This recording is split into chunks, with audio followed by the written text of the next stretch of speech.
match. India have won the series. They're going to get back for two. India at home. Lords goes wild.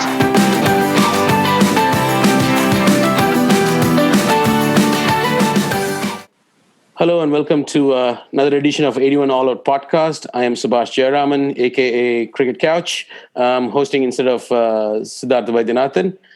We are just past the midway of the 2019 Cricket World Cup, and to discuss the goings-on so far and then looking ahead, we have two eminent cricket writers, Jarrod Kimber and Karthikeyan Date.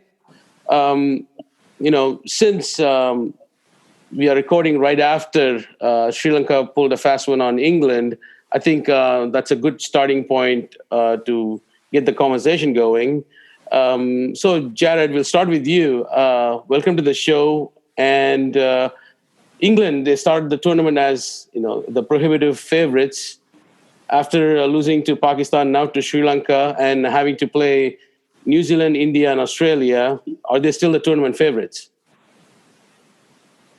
Well, they were never my favourites. I always thought India were the team most set up to win a tournament. Better bowling. I was worried about England's bowling a little bit. But no, they probably don't deserve to be favourites, do they? They've lost to one average side and one below average side. If we played enough one-day cricket, I would love to have run an algorithm to see if Scotland would have won more games in this tournament than Sri Lanka, based on Scotland's batting lineup compared to Sri Lanka's as much as anything. But I would say that at this point, you'd have to say that England are no longer the favourites, which is a bit sad. I would have liked it to happen later in the tournament. It's a little bit annoying that it's happened so early, and the bubbles burst. That they didn't build up. Wouldn't it have been great if they won all 9 of the round robin games and then got into the finals and lost the semi? Not even the final, but the semi. But yeah, no, I don't think they deserve to be favourite. But it's one of those things, isn't it? If you win 70% of the time, you have to actually lose 30% of the time. But hopefully, no one looks at it that way, especially not the English, and everyone panics.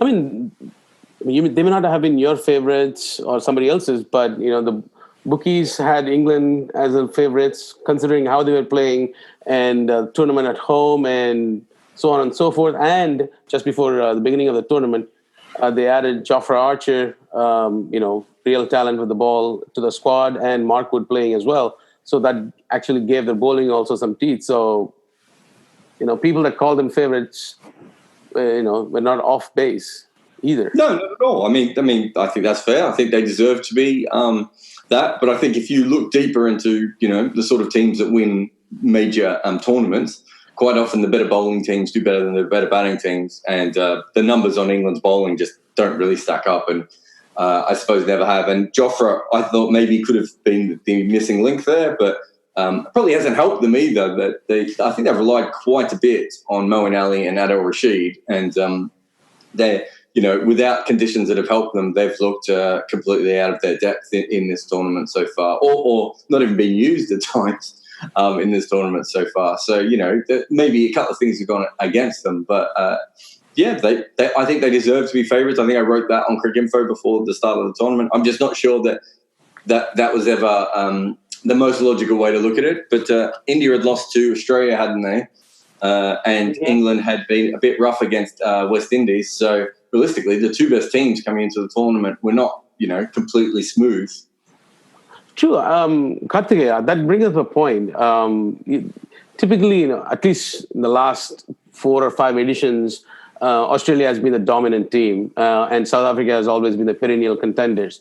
Even though there are, teams that were named favourites, there were enough flawed teams coming into this World Cup. Would you say that has borne out based on the results so far?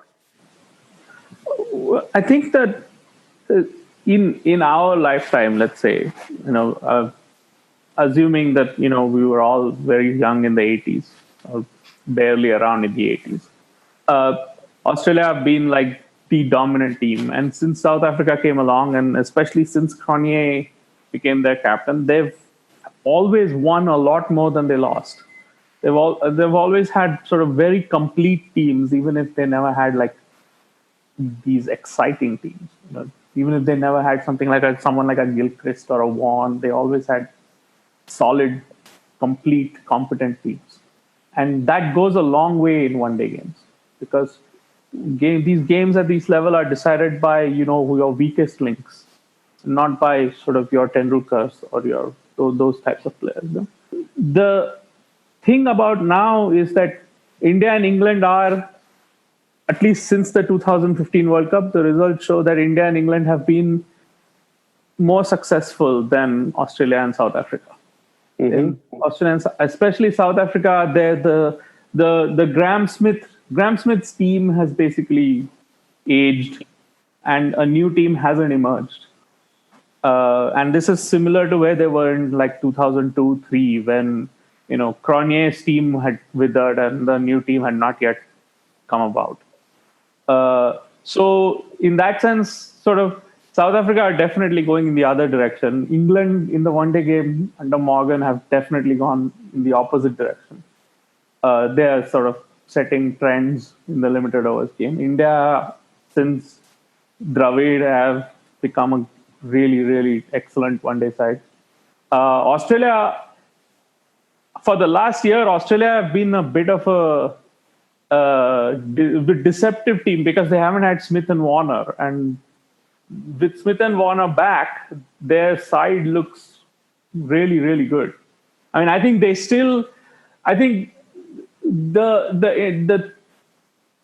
all the teams except India seem to have made a compromise which sets them up to be, well disposed towards higher scoring games than not.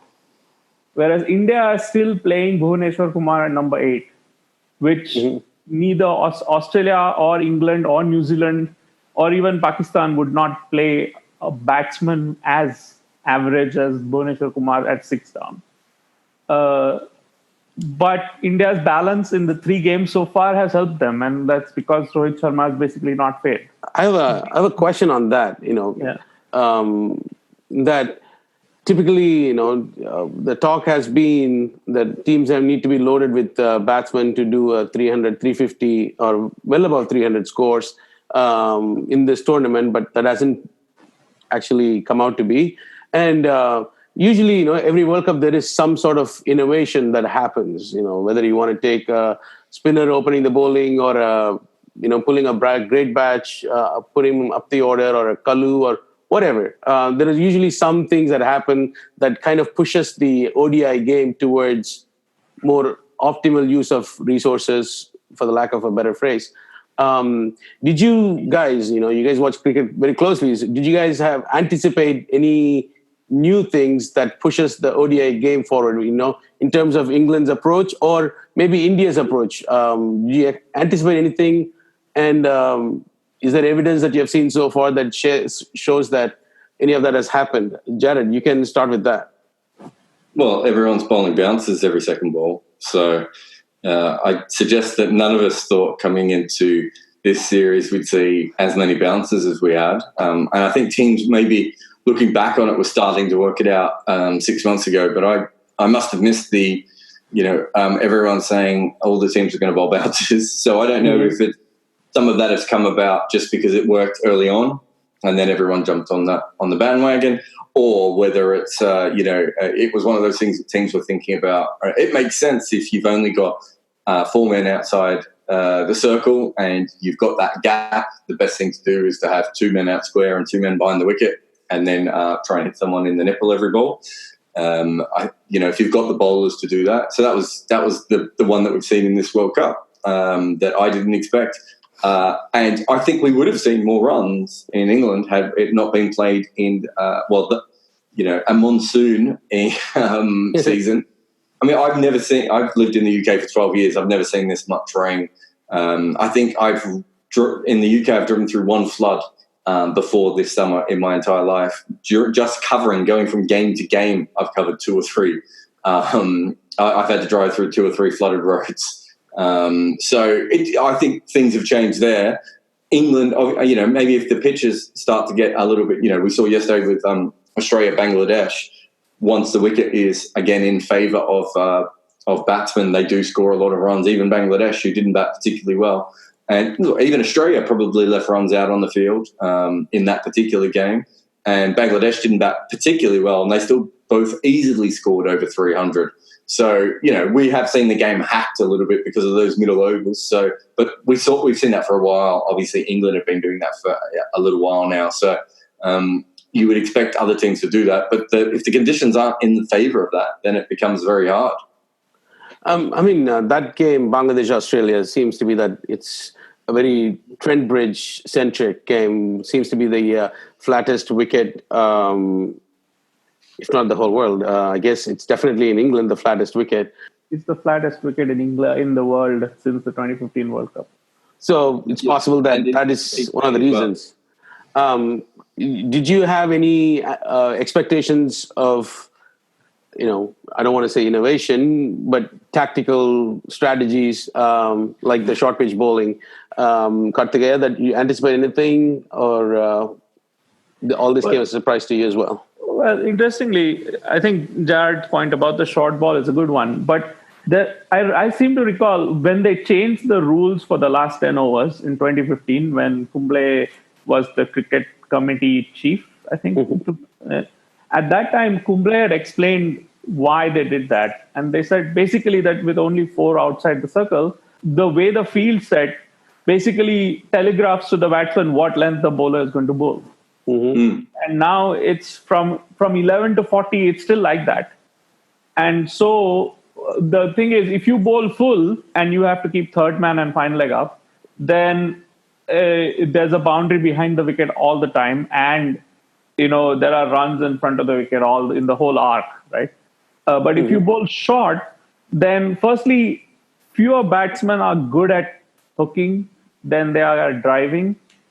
And plus there's always a chance of a catch without having like a slip or without using up a fielder in the catching position. So it's an attacking ploy. But as you've seen, the bouncer is also extremely attacking ball. So it's really easy to get it wrong. And if you get it wrong, it's either a wide or it's a long up. And if it's a long up, you get whacked. On balance, the bouncers people have worked out that the bouncer is probably like the best hedge, but to attack, especially when there's nothing off the pitch, and that's where I think the other thing is, I'm actually surprised that England are playing both their spinners as often as they are, because it's not like they don't have choices, right? They have the Plunkett and they have other players to choose from, and there hasn't been a lot of help. And even then, and these spinners are not like the best spinners. Like India are playing 2 spinners because both of them get wickets. But when they are not getting wickets, the spinners are being picked because, like, almost for T20 reasons, right? In T20, the spinner bowls the middle overs and goes for like 6 or 7 an over because, a lot of times the batsmen don't go after them, right? And it's the same thing that's happening with the spinners here. And that's just sort of playing into the batting side's hands, because teams are getting into like the 37th, 38th over with 2 or 3 down, and then you get killed in the last 12 overs, 13 overs. And especially batting first, that gives the team batting first a massive advantage, because you'll see so many of these games where the team batting first has won. Like if you compare the scores at like 38 overs, the chasing team is ahead. But the team batting first has just murdered them in the last 12 overs. Like, I think the other day, Australia made like 140 in 11 overs at one point after the 37th. It's much harder to do that in a chase. From what I have seen in this World Cup is that India's approach of having specialist bowlers bowling majority of your overs. In this case, 40 of the 50 is bowled by specialist bowlers chosen only for their bowling, not for the batting. And you may say that another 10 is split between Hardik Pandya and Kedar Jadhav's filth. But it seems like that seems to be the way to go. It might be only applicable in this scenario. Once you go back to playing in other conditions, like in India with the dew and stuff, that may not hold true. But seems like, for me, what I've observed so far, that approach of having your specialist do the specialist jobs. Bowlers take wickets, and batsmen score the runs, and that seems to be the way to go. And other teams that don't have at least 4 bowlers capable of taking wickets seem to be at a loss. And this comes back to Jared's point. Jared, do you agree with that? Yeah, I mean, one of the things with international sport, isn't it? You can only pick what you have. You know, I wrote a piece about Australia the other day, and you know, I think they should have experimented a lot more with the talent they have. But when Is that it comes the one down with the Alex Carey piece?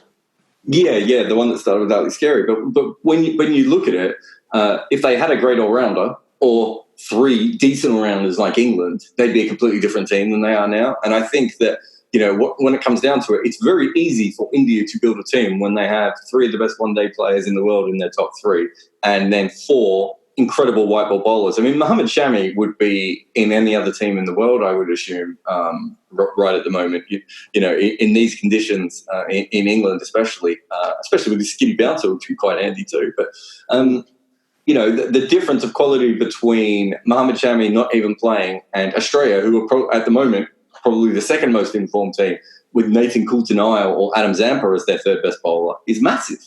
You know, it's a huge, huge difference. So, you know, there's a certain point where it's harder to make mistakes. Like, had India and England made, and I think they've probably both made mistakes in selections at times, it's not going to show up as much as a team like New Zealand or Sri Lanka making a mistake in selection, or Bangladesh, because they make a mistake in selection. You know, it could be the difference between, you know, winning and losing. Whereas realistically for India and England, and Australia at the moment, just because the sort of the players that they have of natural talent. I mean, look at Australia, all the mistakes that they seem to make. Even when Bangladesh looked good against them, they just threw the ball back to Mitchell Starc again, and he went straight through Tamim Iqbal, which sort of goes back to your specialist thing. So, you know, I think the specialist is an incredibly important thing, and you know, and also. And this has always been the case in one-day cricket. The most talented players are generally from the Test format are usually quite dangerous in one-day cricket. And this might have been the tournament where where it went more towards T20. At the moment, I don't think we've seen that. I agree with that. I think the specialist bowling point also, it's not only about the wickets. I think one of the things you notice is that with the good bowlers, they rarely bowl bad balls. So to get boundaries of them, batsmen have to do a lot of work. You know, like a good spinner will always force the batsman to step out and loft, or, you know, play some reverse sweep or something, or sweep from the stumps, or take some risk, take a chance. You know, whereas the sort of the not irregular, but the sort of the one-day specialist bowlers, so to speak, they have a bad ball in them. You know, there's always a square cut available somewhere, or a leg glance down fine leg, or something like that. There's always boundaries on offer. So against the specialists, I think one thing that this World Cup is showing is that it's possible to score at like somewhere between 4 and 5 and over against the specialist quite comfortably on these good wickets. Ooh. But once you have to chase, like get that up to 6.5, then you have the chances the specialist forces you to take hurt the batting side, and that's where the batting side loses wickets. Whereas with like Pakistan had that leg spinner Shadab Khan, right? His name? Yeah. He's good bowler, but he has a lot of bad balls in him. I think Adil Rashid also has a lot of bad balls in him. You know, and I think that's a bit of a different. But I would be cautious about India. I mean, India have only played 3 games. You know, they're going to have a bad game somewhere. And England, one way to look at England's situation right now is that they've had their bad games. You know, I mean, leading up to this Sri Lanka-England match, I think England were heavy favorites. And if you said no, Sri Lanka were heavy favorites, then you haven't been following cricket lately anyway. So the notion was that, you know, once England beats the crap out of Sri Lanka, pretty much your top 4 was going to be set, and then it's just going to be 16, 17 games of meaningless cricket, and then getting into the knockout stages. Then it becomes, you know, on any given day sort of thing. However, thanks to England, who are gracious hosts, is the World Cup again back to being alive? Was it ever dead, or is it in purgatory? What is it, Jared? Well, if you look at the chances of the main four teams getting the semi-finals, it still looks like England are a huge chance. I think they can actually lose to India, New Zealand, and Australia and still qualify. You would bet on a team as consistent as they have been to at least win one of those. So realistically, I'm not sure it's that much more open. I think it's funny, isn't it? Everyone's wishing for this open tournament. But I think we can tell just the level of talent. And if you look at Bangladesh and New Zealand are probably two of the most experienced teams in that they've worked out who their best team is. They've been playing one-day cricket for a very long time. They've invested time in them, and they're both decent enough. Bangladesh probably given away to a couple. Well, certainly the New Zealand game that they should have won. So I think those two teams are very similar in talent. And then you've got David Warner, Aaron Finch, Steve Smith, Pat Cummins, and Mitchell Starc over at Australia and India, England. You can tell even from the qualifying at this stage how much better they are than everyone else. That's not to say that Pakistan or the West Indies don't have, or even South Africa, I suppose, don't have some good talent there. And Sri Lanka have obviously beaten England today, but we're not really expecting any of those teams to go on a rampage at this stage. I think West Indies have had all the chances that they can, that they should have, and they just haven't been able to take them. They should have beaten Bangladesh and they should have beaten Australia. So I'm not quite sure I trust their lineup anymore. So if that's the case, I don't see how England can't win enough games to qualify. And New Zealand obviously had that incredible run at the start of the tournament, and Australia and India are pretty much already in there. So, when you look at it that way, I'm not sure this loss has done much more than embarrass England, which is a good and beautiful thing, but I'm not sure it's changed the actual tournament that much. I was thinking about this program today, and I did this list about all the things that all the teams are good at and all the things that all the teams are bad at. And you do the matrix, and you look at like Bangladesh and West Indies and Sri Lanka, and they're good at some things, but they're good at far fewer things than say India or England or Australia right now. And especially given this format, it's going to be hard for those teams to not to hide that that inferiority. The best one with the West Indies is their number 4, which is an incredibly important position in one-day cricket, has never made a professional 100. And you're not going to find many bigger fans of Pooran than I am. But realistically, you need a consistent scorer at number 4. You need someone who can consistently make 60s and 70s at least, and probably get your top order out of trouble. And he's not that person. That's not even what his game is around. I think he's played some very mature innings for someone who's come in this as a T20 hitter.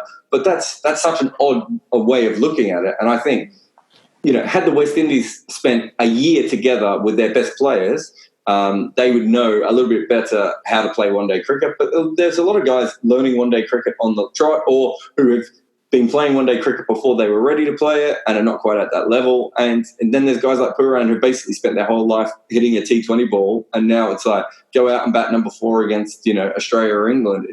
It's not an ideal situation, I don't think. So what you're saying there, Kartika, I think is completely fair. That doesn't mean that West Indies wouldn't have had a very good side had their best players have been available for a while. I mean, they've got no death bowling in this team, and Dwayne Bravo is one of the backups in this team. They probably needed one more experienced batsman in the team, and Fabian Allen is in the squad, and Kyron Pollard's back home at Trinidad. So, they had options, but realistically, when you look at Bangladesh or Sri Lanka or the West Indies, as good as some of these teams are, they don't have Mitchell Starc. Yeah, and it's also that I think, especially with the West Indies, they have such a rich T20 playing experience. Like all their players are like masters of that form, and I don't say all their players, but all their big players are masters of that form, and that you can see the influence of that. West Indies hit so many boundaries. and they still seem to score just barely above a run a ball. You compare West Indies top 4 to India's top 4. And, we talk about India's problem to find a number 4. Well, I take India's problem to find a number 4 over, what the West Indies have been having to deal with over the last few years. So realistically, it's almost like the top 3 teams are playing a different game. And then you've got probably Bangladesh and New Zealand playing to their, close to the best that they can. And that's not to say that, New Zealand might not steal the tournament because, things like that can happen in knockout games. But realistically, I think we've got a top tier, maybe a middle tier of a couple of teams, and then a bottom tier. And that's why when I talked about Scotland before, I don't think Scotland's that far off where Sri Lanka and Afghanistan and Pakistan are in one-day cricket right at the moment. South Africa is a perfect example of what Karthika said about them before was absolutely correct, that they don't have that special a team. But let's remember that AB de Villiers, Colin Ingram, and Dwayne Pretorius are not here. Yeah. That's 3 incredibly talented players. Like, Colin Ingram would probably walk into the Australian team in the middle order, I would think, these days. And he's not playing for South Africa. And that's, and the other 2 are probably even more talented than him. So, there's a lot of problems. West Indies and South Africa have not brought their best squads. And I don't mean that most teams don't bring their best squads because they leave a player behind or whatever. I remember Nathan Lehman saying to me not that long ago, if you look at most selection, if you're selecting a team, the first 8 or 9 players usually pick themselves. It's the last 2 that is the problem. But if in this case, AB de Villiers is certainly an important player. Dwayne Bravo is would have been an important death bowler, I think, in this side as well. It's hard to say that Carlos Brathwaite is a better selection for that team than Dwayne Bravo would be, for instance. So, those teams are a little bit behind the 8 ball, but unfortunately, that's, you've got to get your house in order. And a lot of these boards have not got houses, let alone houses that are in order. I mean, at the top of the show, we talked about, Pacers, about how pace having a bigger role in this World Cup. And I was reading an article for BBC by Zaltzman, your best buddy. He said that about how comparing to 2015 in Australia and New Zealand, the World Cup, to this one, for the teams that were in both the tournaments, in the opening 10 overs, teams are averaging 48 per wicket in 2019, whereas they averaged only 31 in 2015. And you would say that the collection of Pacers, considering it's also England, you would think that number would be much lower. Anything that you can put your finger on, considering, is it just how stacked the top orders are? Maybe it's, the way that top orders are going about it. But, I think it's fair to say that the wickets haven't been seam friendly. They've carried through quite well, actually, but they haven't really done anything. We've had a couple of outliers there. Cardiff was a bit weird at times. But realistically, I think that when England started to score a little bit faster, I think a lot of teams around the world tried to. And I can't remember what India's first 10 overs are, but I think they're around 45 to 48, and they're not particularly trying to go fast, are they? So if a team that's not trying to go fast is going at 45, 48, I think that maybe makes more sense as well. But it's been an interesting tournament for the bowlers because it seems that there hasn't been much in it for spin. It hasn't really seemed much. We haven't seen much reverse swing or much normal swing yet. And yet the bowlers are still, I think, doing a fairly good job, partly because of the bouncers, that sort of risk and reward of the bouncers. But you would have expected coming into this tournament for the ball to be moving around a lot more in the first 10 overs than it has off the seam or in the air. And at the moment, if you look at Chris Wokes' record up until very recently, he was absolutely dominating the power play overs. And I think Shaheen Afridi was another bowler who might have been dominating the power play overs. And in this tournament, both looked like they could go at any time. So, it's certainly, for whatever reason, and that might be pitches or it might be that the outlook of batsmen, but teams seem to be scoring pretty easily in the first 10 overs and then facing a lot of bouncers after that. Your thoughts, Kartikeya, on that? Well, yeah, I mean, I think Jared's right about the pitches. I think I'm surprised by how little seam movement there's been with the new ball. And you can see that in the field settings. I mean, how many teams still have two slips after like 5 or 6 overs? And none of them have it, and especially nowadays, you don't even need to have the catchers according to the rules, right? So the field settings are quite indicative of what teams are trying to do. But I think there's also an element of, batting sides are also being cautious in the first 10 overs. And I think that has to do a little bit with the fact that they know that between 11 and 40, there's still, a restricted field. I'm actually one of the things I'm surprised by is at the beginning I was surprised by it, but then I thought about it and I realized that all these teams which are winning the toss and fielding first, I don't think in most of those cases they're not really doing that because they want to exploit the early moisture. Mm-hmm. I think they're doing that because in a one-day game, it's sort of a way of staying in the game for as long as possible. So teams will bowl first, and then if they restrict the opposition to like 310, 320, then unless you completely collapse, then until the 30th, 35th over, you have a chance of staying in the game. Like if you think that being asked to get 130 in the last 15 overs is manageable, if you have wickets in hand, manageable, right? Then that sort of seems to be the approach, like to prolong the game as much as possible. It's like the opposite of what football teams do, right? Like when some football teams go away to some difficult ground, they will sit and they will defend for like 70, 75 minutes and then hope that they're still 0-0 at that time. And then for the last 15 minutes, they'll throw on an extra striker and try to score the winning goal. In cricket, there's no equivalent of, you can't like change your formation and defend with 8 or 9 players like you can in football. So you just have to hope. You just have to sort of play in a way which sort of, at least gives you the illusion that you're not conceding a lot. I mean, I thought that was why I think Pakistan fielded first against India. There was no reason to do that.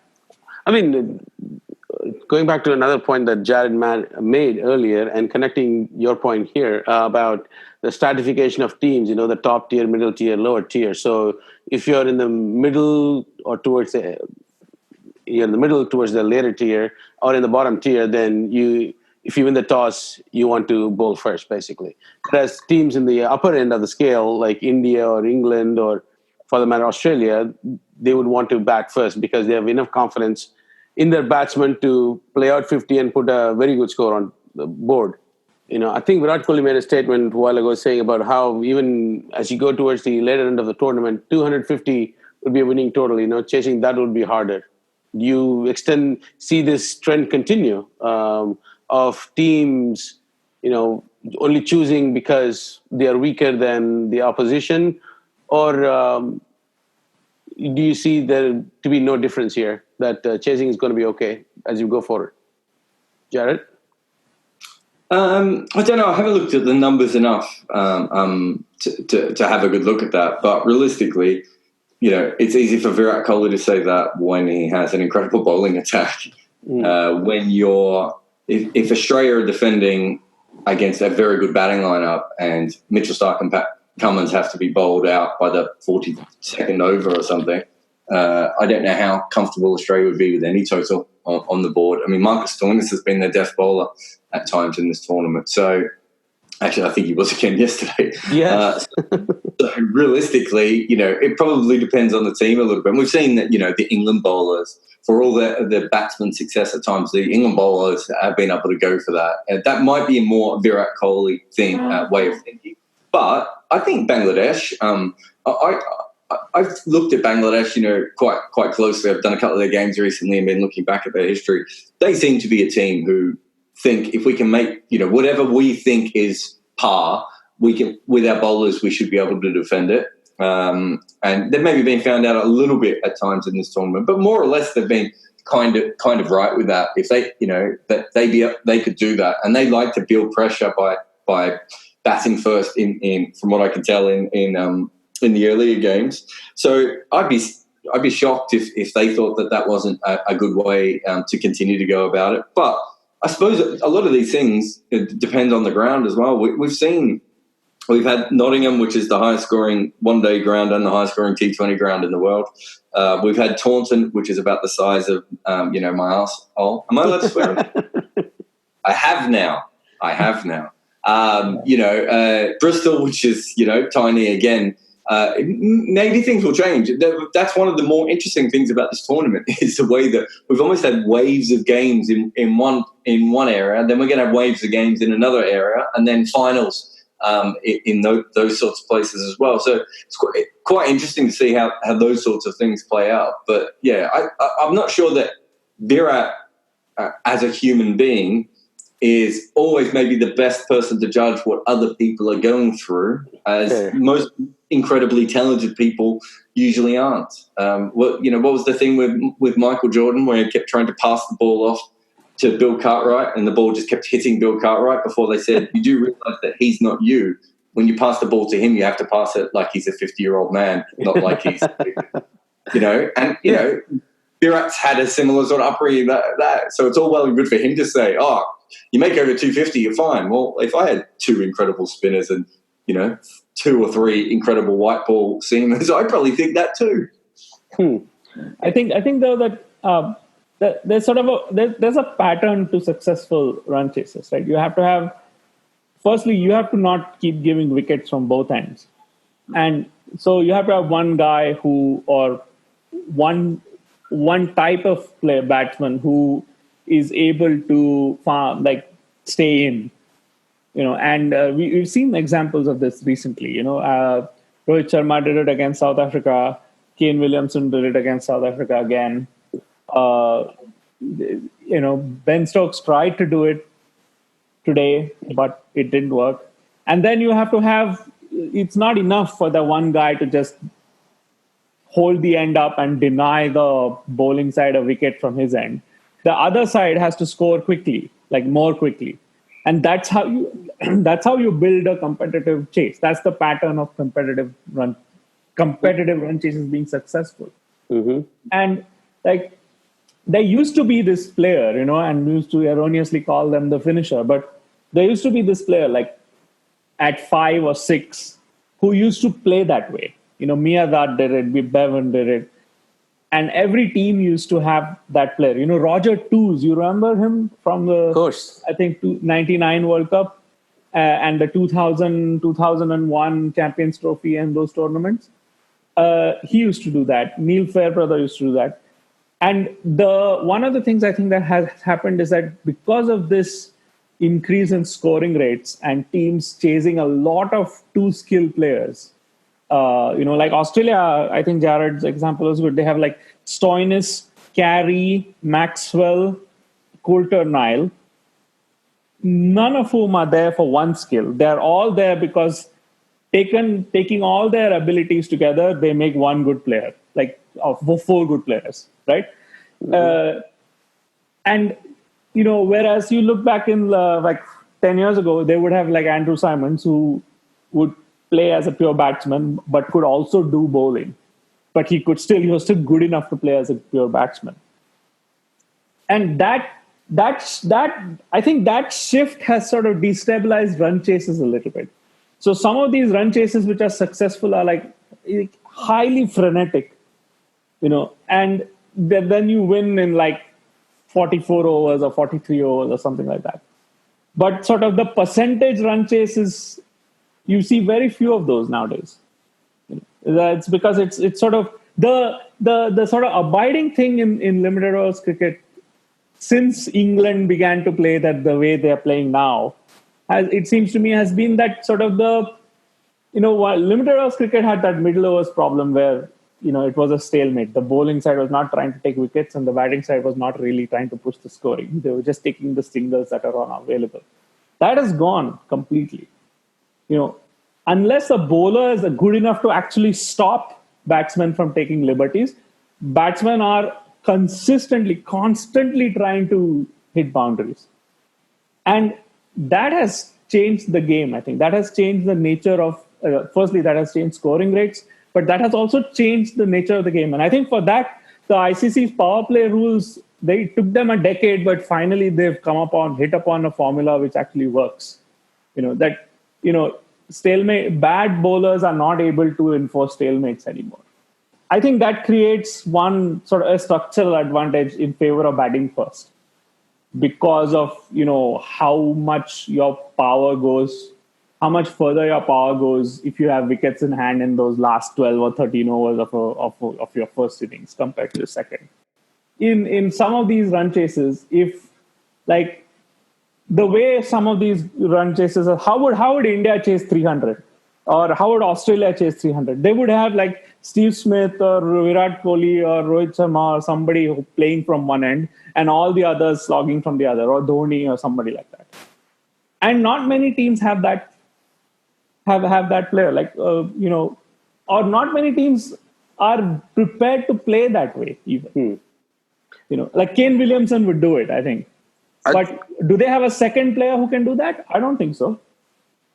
I mean, you brought up Kane Williamson. That's one team I really want to talk about too. New Zealand. He made a fantastic century. Played it late. He only took risks when he absolutely had to.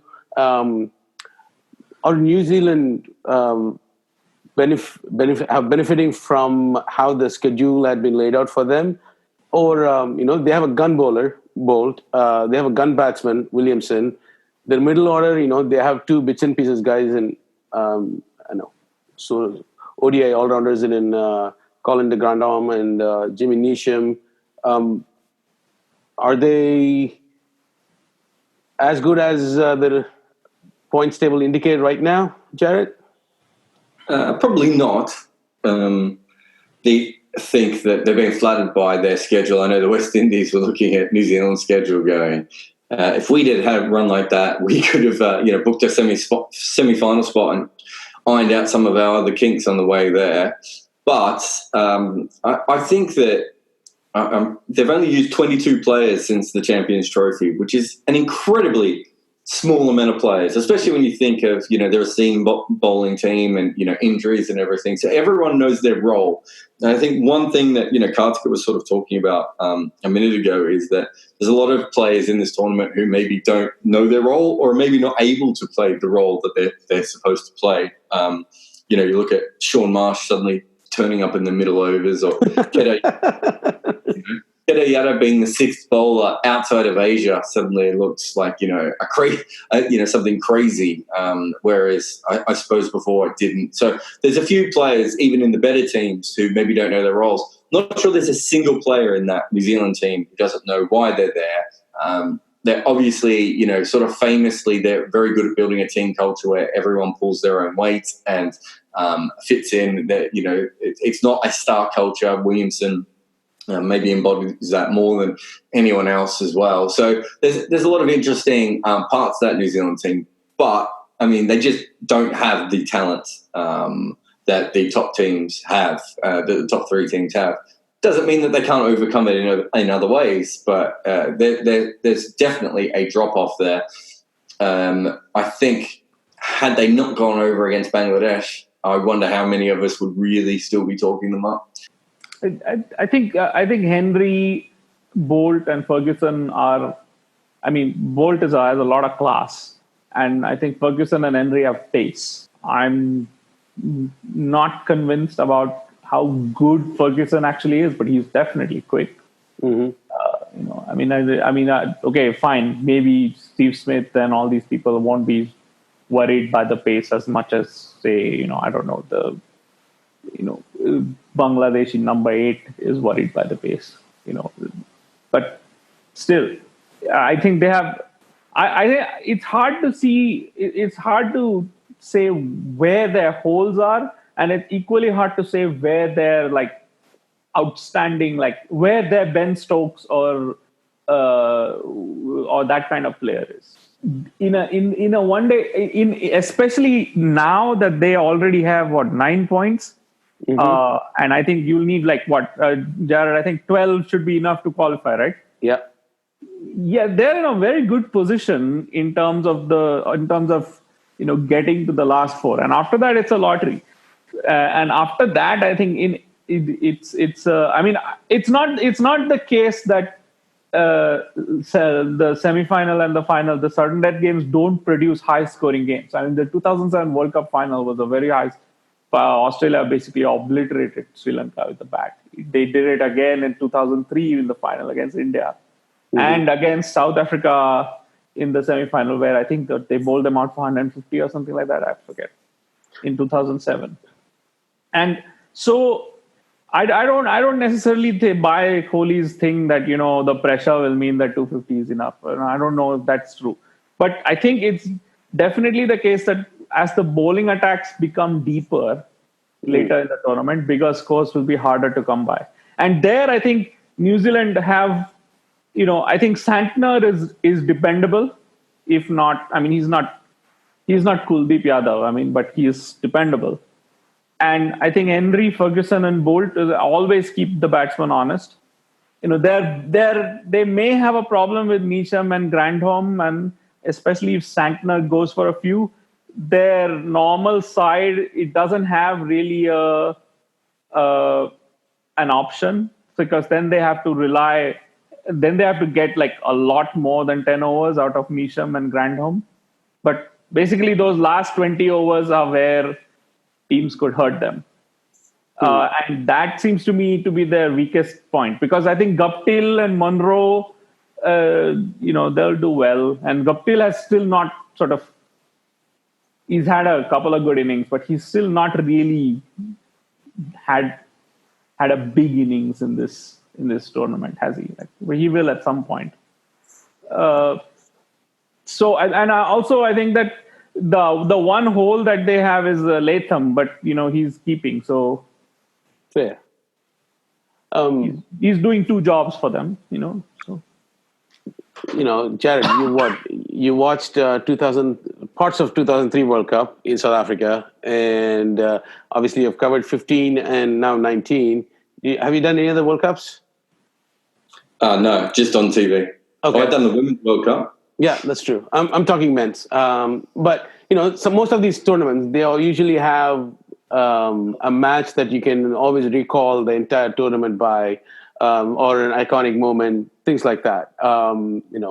The South Africa-New Zealand match of 2015. The 99 World Cup semi-final. And there are, every tournament there is something that you can always recall. Kareem versus Australia. Say it again? Asif Kareem versus Australia in 2003. Well, of course, 2003. That was like the greatest ever. Some guy wrote, I think, 5,000 words or something on it. I don't know. 8,000. 8,000. You must know that guy. Anywho, have there been any moments that have stuck with you from this World Cup 2019 for good or bad reasons? And that's open for both of you. Can't say any games have particularly stuck with me. I mean, it's harder. It's a really interesting tournament when you're covering this one, because especially from a Cricinfo point of view, I've been doing one game in one city, then traveling to another city, so I'm kind of only seeing what's in front of me a lot of times and having to follow the rest via radio or highlights or ball by ball commentary or whatever it is. Not sure. There maybe been little moments. I mean, that over of Mitchell Starc to Chris Gale, when he should have got him out 93 times, and Chris Gale and the bails didn't come off, and all those sorts of things. It's probably one of the most vivid things that I've seen so far. But realistically, I'm not sure the tournament's quite got to those moments yet. But I could be wrong. Other people might feel differently. I mean, New Zealand-Bangladesh game was pretty good, but because it's New Zealand-Bangladesh, if a tree falls in the forest and no one's there to hear it, doesn't really matter. I feel bad because there's like 400 million Bangladeshis or whatever their population is, but in the cricket world, they're still, it's not the game that neutrals switch on. And I think what you're talking about is that sort of neutral position. Even South Africa and New Zealand, Evan and I watched that.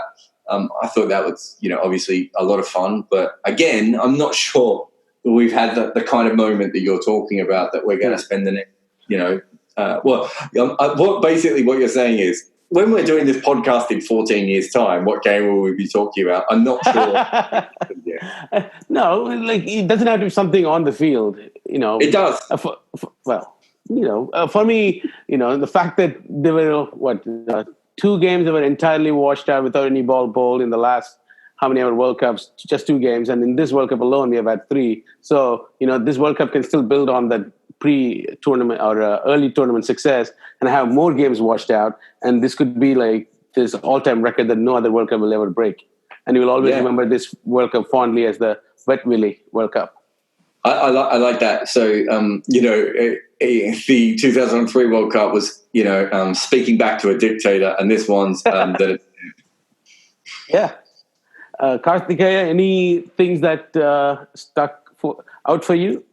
So one thing I realized watching this World Cup, and generally also watching the recent months of one-day cricket, is that because the whole stalemate has gone out of the game, like close games tend to be extremely error-prone games.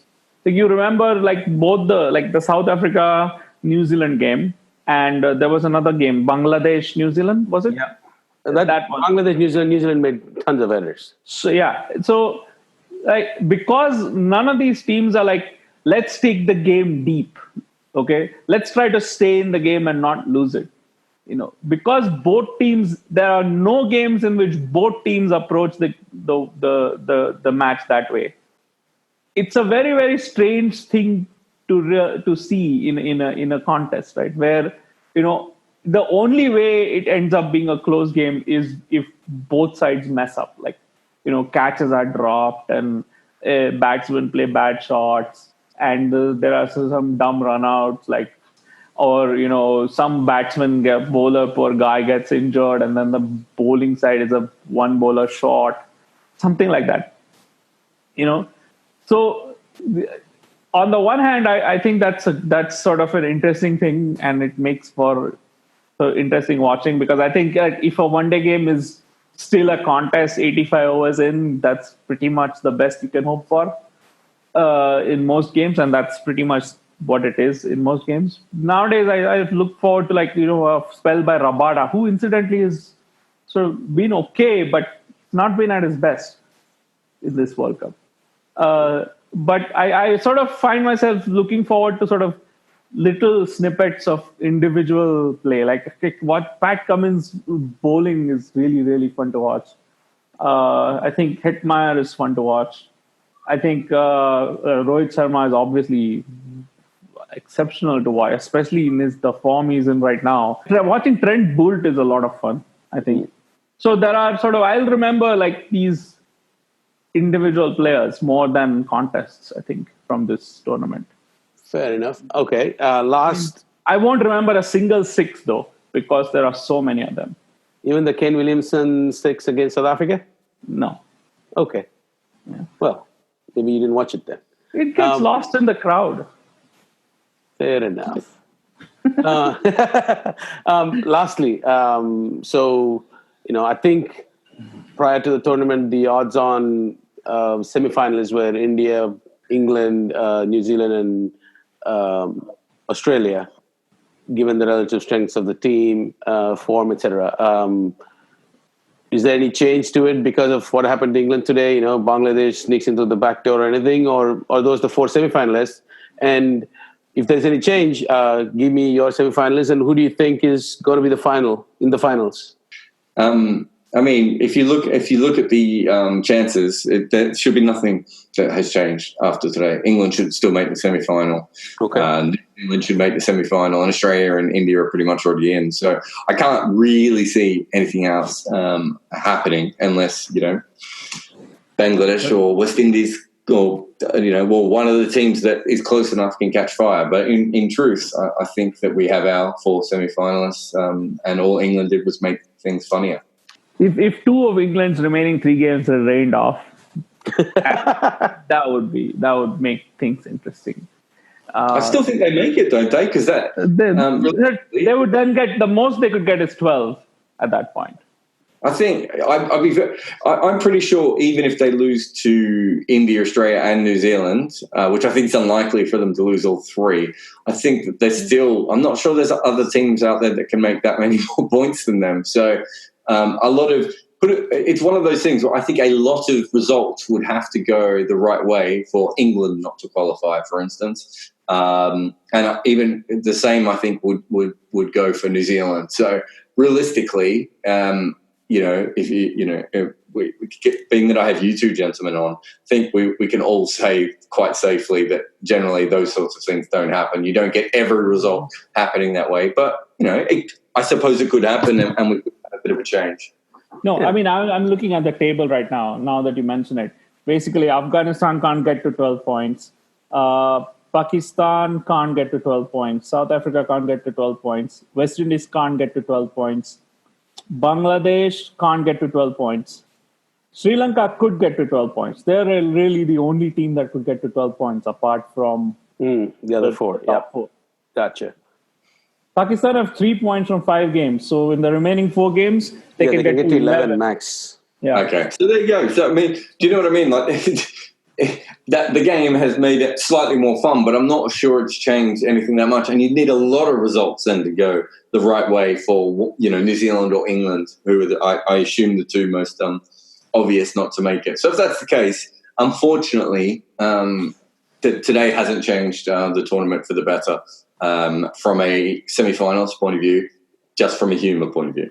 Well, in that case, I hope it does rain a few more games and causes more trouble with the points table, and and then we'll remember this World Cup for that one thing, the rain. I think there are hiccups still to come. I think India will definitely have hiccups at some point. It's a game, so I don't know what a hiccup is. I mean, losing a game is a hiccup, then I'm sure you're bound to lose games. Losing a couple of games? Yeah. Well, the problem with hiccups is, we don't always know what causes them, and they're very hard to get rid of naturally. Yeah. Well said. On that note, thank you so much, Jared and Kartikeya Date, for being on the show. And for the listeners, thanks for putting up with me. Sid will be back for regular programming. Tune to 81allout.com and all other podcast places to get this podcast. Thanks for listening. Goodbye. In the air, Sreesanth takes it! India win! He'll come back for the second. India have won the test match. India have won the series. They're going to get back for 2.